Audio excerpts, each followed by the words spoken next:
Hey guys, today I am going to talk a little bit about differentiating musculoskeletal disorders. The big thing in this section is that there's a variety of disorders, and we really need to start kind of breaking them down by type. Are these something acute or chronic? Not because it matters if they're acute or chronic, but it helps us to kind of hone in on what our nursing care is going to be all about. If we know if it's something acute or sudden, usually stuff that's acute or sudden, we can fix. Stuff that's chronic is stuff that we're more managing. So, are we trying to fix something acutely that's happening? And usually, acute things are more serious, life or death threatening, whereas chronic things, they have usually uncomfortable symptoms and things that we need to manage. So let's start with carpal tunnel. So carpal tunnel is an issue where there is compression of the median nerve. And so the median nerve is in the wrist here, and when you have them one in both. And effectively, what happens is that because of the work that you do, or behaviors, or a hobby, or something like that that you do, there's this compression of the median nerve, or pressure on it from repetitive movement or repetitive behavior, and it strains it. And it leads to a lot of neuropathic symptoms. So, like numbness, tingling, discomfort, pain, things like that as well. It's really common in certain professions like musicians and, we cut grocery store checkout people, people that work with computers, anyone who has a repetitive movement with their hands in that area. We have two diagnostic tests. There's Tennel sign, which is a tapping, where you tap on the median nerve and it will elicit kind of those same symptoms, the numbness, tingling, pins and needles kind of sensation. And then there's the phalanx, which is where you put your hands together and flex them down for 30 seconds. 30 seconds, yeah. 60 seconds, excuse me, for 60 seconds. And if you have that numbness tingling after that 60 seconds, that's usually a sign of carpal tunnel. Carpal tunnel is an acute problem, and in that, it usually comes on pretty quickly with that repetitive behavior. However, it is something that can be fixed. And so, what we can do is we can use adaptive devices, we can encourage physical therapy for these patients. If it gets really bad, the symptoms are rough, we can do steroid injections. And then the most invasive, which would be our last, effort to help with this, would be surgery, like a carpal tunnel release. There's a lot of most of the time, people find a lot of relief just by changing up the kind of keyboard they're using for their work, taking breaks when they're at their work and stuff like that, instead of having to make a whole career change, or have a major, not a major, but have a surgery. Yeah. So let's talk about fracture. Fracture, and there's a lot to fracture, but I'm going to just tell you in the basics of fracture, what is it, etc. So fracture is a break in the bone. Usually the patient's going to complain of pain, and they're going to have maybe deformity to their limb. They're going to have swelling, bruising, stuff like that. And there's lots of potential complications. So when you think of fracture, think that there's a lot of complications. So they can have immobility, there's compartment syndrome, there's fat embolism, etc. We diagnose this from X-ray, CT, MRI. We could do an H&H, which is a hemoglobin and hematocrit, because majority of your blood volume is stored in, not in majority, like a lot of people don't realize that all of your blood cells are made in your bone, and there's a lot that's stored there as well. And so when that bone breaks, it literally breaks, and there's a lot of loss of some of those blood cells. And then there's also your CK, which is your creatinine kinase. And this is like a byproduct of muscle breakdown. If it gets too high, it can end up clogging the kidneys, and leading to kidney failure and things like that as well. But effectively, to diagnose it, we want to look at it, so we get an X-ray of it, and then we want to look for complications of it, like bleeding, muscle breakdown, and stuff like that. Treatment, we do, and if some of these words you're like, oh, what's a reduction? Like, I have a whole other PowerPoint that's going to be about that. But yeah, so open or closed reduction, that can help to, we call pretty much get the bone aligned and back in place, so that it can heal. Immobilization, so keeping it in one place and together so that it can heal. Traction, and again, there'll be another PowerPoint to learn more about some of these things if you're not familiar with them. Surgery, we always want to do tetanus prophylaxis if there's an open fracture, and then pain management. So the treatment, of course, there's not necessarily that a patient's going to get all of these. It's going to depend on the bone fracture, but pretty much overall, our treatment of a fracture is going to be to get the bone in place where it can heal. If it can't heal by itself, then doing surgery, inserting devices like pins, wires, plates, things like that, that are going to help to keep that bone together, preventing any sort of complication by prophylactic antibiotics or prophylactic tetanus treatment. And then managing those pain and symptoms. Pain and spasm are some of the most common symptoms in fractures. So how about a hip fracture? The thing to keep in mind with a hip fracture is that there's special precautions.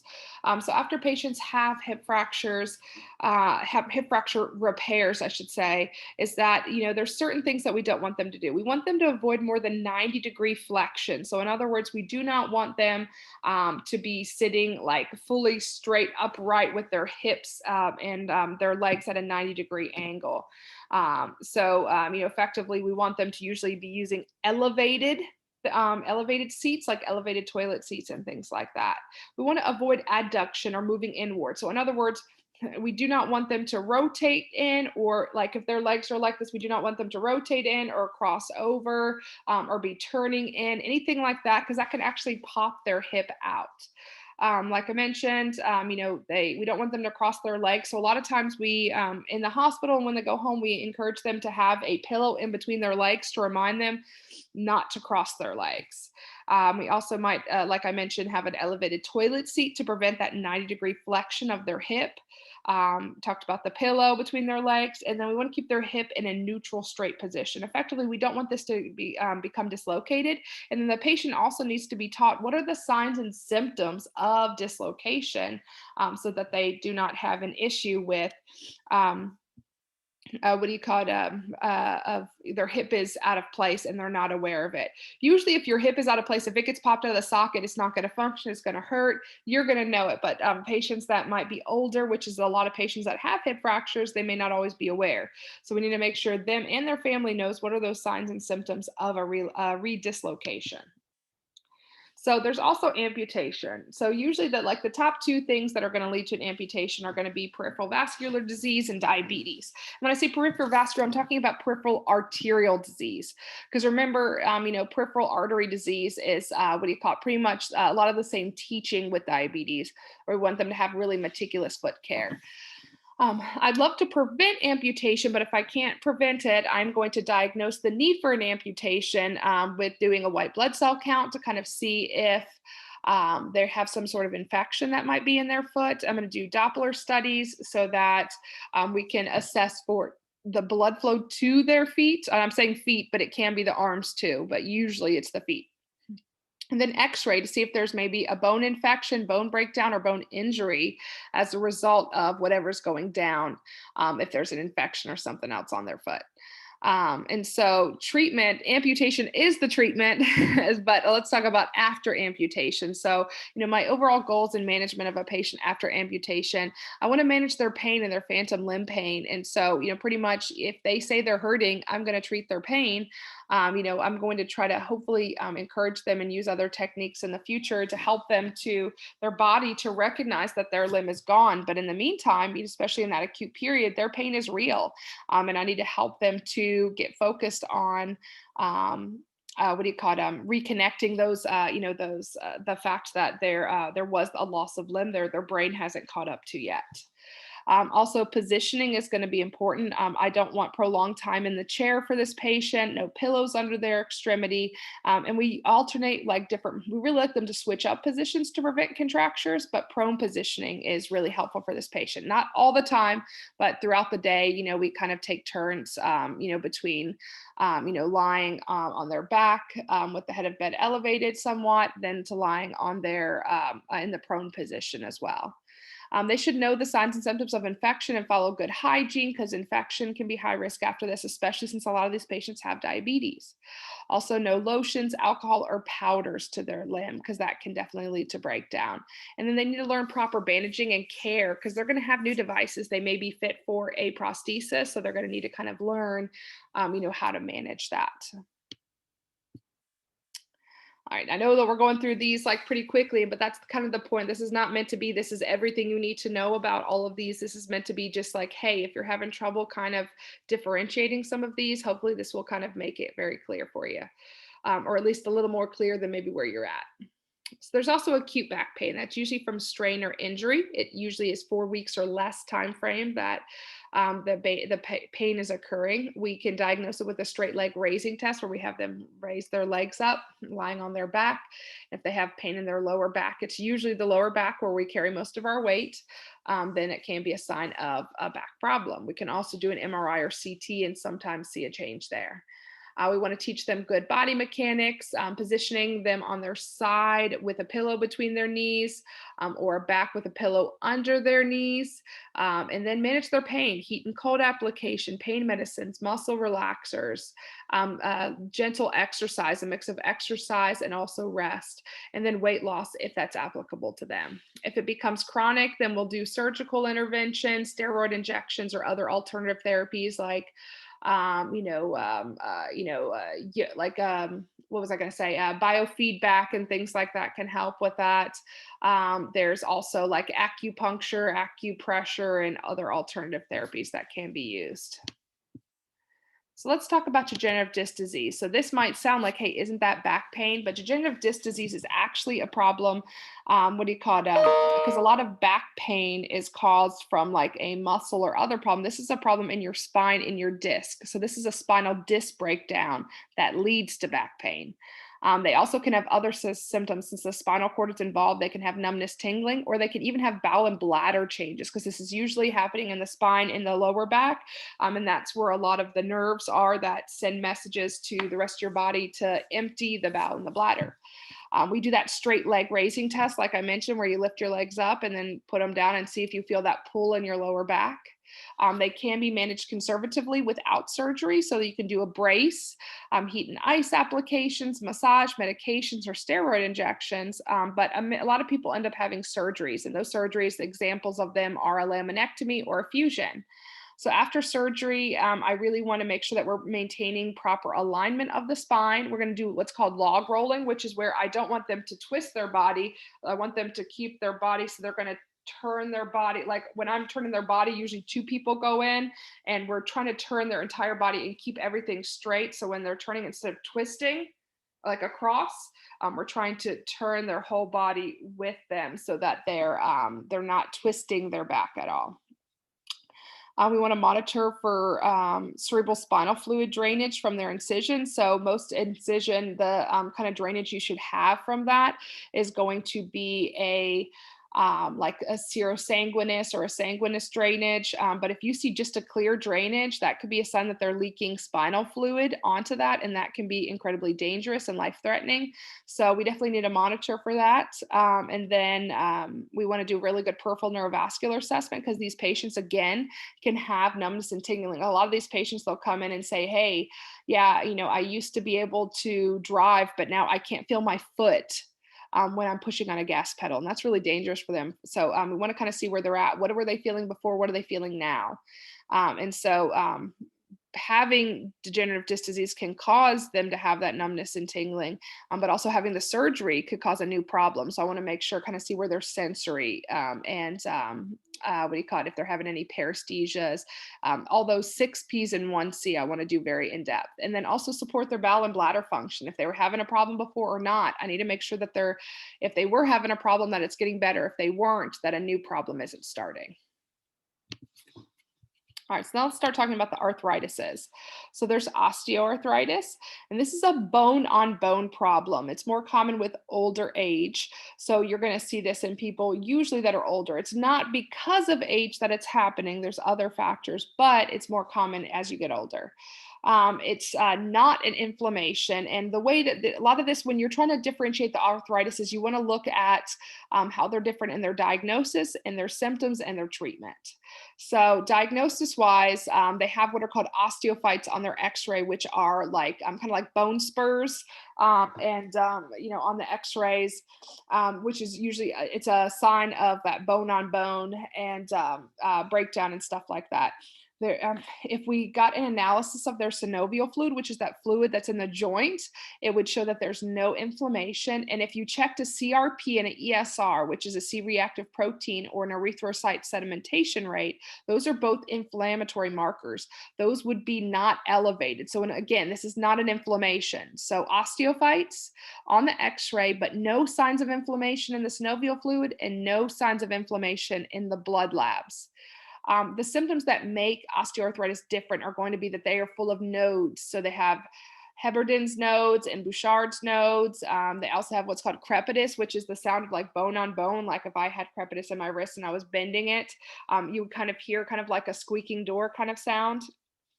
And then it's important to kind of also recognize that usually when patients come in with osteoarthritis, the joints they complain about problems in are going to be their weight bearing joints, like their hips and their knees and things like that. We treat it with, medications such as aspirin, NSAIDs, acetaminophen. We can also use capsaicin, which is a topical application. We want to teach them body mechanics, safe home environment, how to protect their joints, especially those large joints that are affected. Heat and cold applications work really well. We want them to balance rest and activity. Splints and braces will be used, and weight reduction can make a big difference as well. A lot of these patients end up needing a joint replacement, and they need good physical therapy and occupational therapy to kind of get their, quality of life. Because keep in mind, this is something chronic. So now I'm at that point where, it's not necessarily something acute that's happening. This is something that's building up over time. So what can I do when this stuff comes up to, help manage it, to help improve their quality of life? So let's talk on the other end now about rheumatoid arthritis. This is an autoimmune joint disease. So it's different than osteoarthritis in that it's not a bone on bone, it's an autoimmune. My body's attacking itself. And this can can affect the entire body. It can attack the entire body. It usually happens in the younger population. And so ages like 30 to 50. And for this one, it's opposite osteoarthritis that I want to look for inflammation. So if I draw that fluid out of that joint capsule, I'm going to see cloudy or straw colored synovial fluid, which is a sign of inflammation. When I check that ESR and CRP, they're going to be elevated because there's inflammation happening in the body. I'm also going to check a anti-CCP and a rheumatoid factor, and both of those are markers of autoimmune disease. And so those are going to be elevated because this is an autoimmune disorder. The symptoms that are different for this disorder are ulnar drift, which is an actual like bending of the hands. What do you call it? Pretty much like a deformity of the hands where they start to bend in an opposite direction. There's Boutonniere's deformity, we call it, and swan neck deformity. The Boutonniere's deformity is a deformity of the thumb, and then the swan neck is where the ends of my fingers kind of end up looking like a swan's neck. But effectively, think of it like the hands, a lot of the hands, because usually there's signs of inflammation at the joint, and usually this is going to take place. Remember, osteoarthritis was all the weight-bearing joints. For this one, it's going to be all in the hands and usually the feet. So it's the small joints. So osteoarthritis, big joints like the hips and the knees. Rheumatoid arthritis, small joints like the hands and the feet. Treatment's going to be what are called DMARDs, which are disease-modifying anti-rheumatic drugs. And so, they're going to be specially, there's special drugs that are made to particularly help with rheumatoid arthritis. And they're going to pretty much help to decrease decrease inflammation, decrease the immune response that I'm having. There's also biological response modifiers and steroids, but keep in mind, as a whole, anytime you're talking about an autoimmune, I want to stop my body from reacting so much, and want my body to stop from, overreacting to stimulus all the time.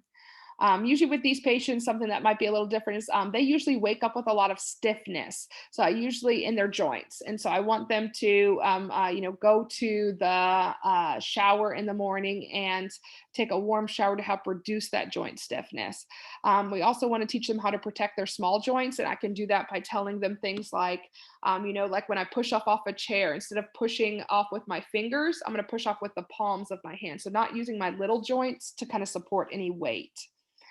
Joint replacement may be indicated. Occupational therapy and physical therapy is key. And again, a lot of the same stuff with osteoarthritis: balanced rest and activity, ice and heat applications, and splints. There's also gout. And so with gout, this is an accumulation of uric acid, which gets left in the joints. And this has exacerbations and remissions, almost like an autoimmune, but it's not an autoimmune disorder. It has a genetic aspect, but it's not autoimmune. But effectively, what I'm going to do for this patient to diagnose it is I'm going to remember that synovial fluid, that fluid in the joint. I'm going to do an aspiration. That's the best measure because I can measure uric acid levels, but they change throughout the day. So if I do a synovial fluid aspiration, or if I aspirate that fluid, I'm going to find that uric acid buildup in that fluid, and that's how I'm going to diagnose it. I also can do a 24-hour urine uric acid. That's another way, but the golden standard is that fluid aspiration from the joints. Things that are different is that usually this type, and gout is considered a type of arthritis, it's usually the great toe or the feet, and there's presence of what called tophi, which are literally like uric acid crystals on the joint, and it makes the toe kind of look dusky, and definitely changes the color and neurovascular assessment of that foot. But yeah, usually you're going to see it most often in the toe. These tophi can be pretty dangerous and eventually they can rupture. So the thing that might be a little bit different about this patient when I'm treating them is I usually want to keep them on bed rest and I want to remove excess weight and pressure. This patient has extreme pain during their exacerbation. So one of their top priorities is pain. So I'm going to give them NSAIDs, I'm going to give them colchicine and allopurinol, and the combination of these help to, not only help with some of them help with acute attacks, some of them help more with long-term maintenance, so I don't have as many attacks. But it's also key that I teach this patient to avoid foods that are high in purines because that's how that's going to cause them to build up more uric acid. So effectively, my goals here are to manage my pain, to make sure that they're not accumulating more uric acid by taking their maintenance medications, and also avoiding those foods and alcohol and things like that that are going to increase their risk of having more uric acid buildup. I want to protect their injuries and prevent injuries and protect their joints, and do what I can to make them more comfortable during those acute attacks. So there's also osteoporosis. And osteoporosis is a loss of bone mass. This is where you have really fragile bones. And so usually people are going to come in and they're going to have a lot of back-to-back spontaneous fractures. We're also going to do a bone density scan or a DEXA scan, in order to see like how severe the bones have been breaking down or how dense they are effectively. How much of that bone tissue is intact. The symptoms that are going to be different here, they're going to have back pain, those spontaneous fractures, and they can have loss of height. It's a little bit harder to diagnose. A lot of it has to be done through their history and then also that bone density scanning. So I want them to get adequate calcium intake and vitamin D. I'm going to teach them to do weight bearing exercises because that's going to help build up their bones versus break them down. And then medications like biphosphates are going to help to build back up those bones and make them stronger. And then a lot of fall and injury prevention and making sure their environment is safe so they do not have falls and more fractures. So that's breaking down the majority of the musculoskeletal disorders. Hopefully this helps kind of break them down a little bit if there's any that you're struggling with, kind of understanding. But it's all just kind of looking at diagnosis, symptoms, and treatment. What are the differences between them? And so this would be a great thing to do like a differentiating worksheet on, or kind of just trying to write out some of the differences. So feel free to jump on my Google Drive and check out some of those resources if those would be helpful to you. I'll see you later. Bye.